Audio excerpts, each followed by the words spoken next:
आब बरतिया के रतिया हो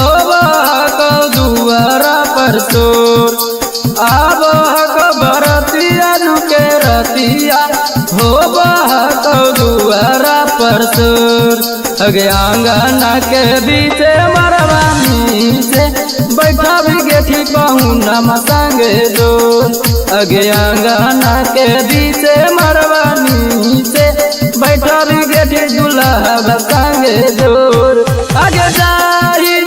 जोगे हमर करे जावा जहरा बदिया अपने हाथ से गो आगे जाही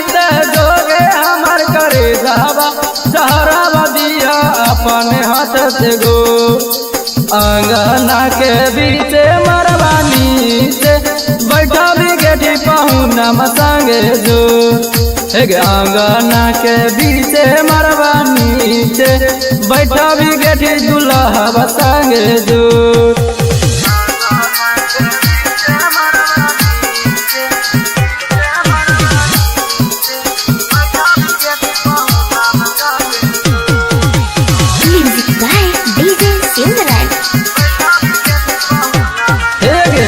रोज रोज फोन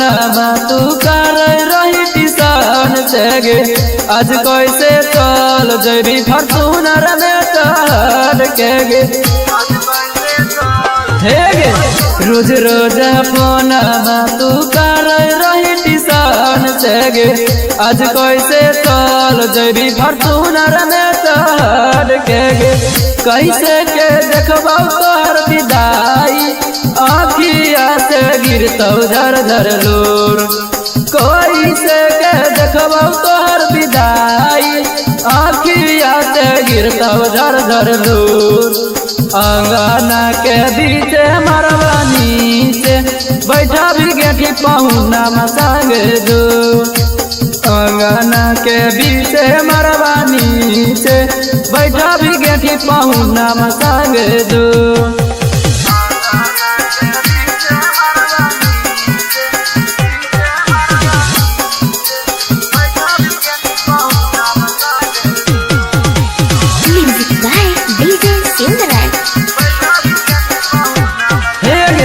शादी के बाद पगली पहिले न कहले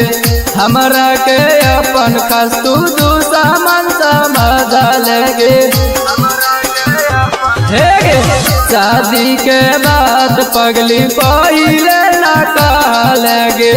हमरा के अपन खस दुश्मन समझ लगे गोपाल सिंह गुलशन के पगली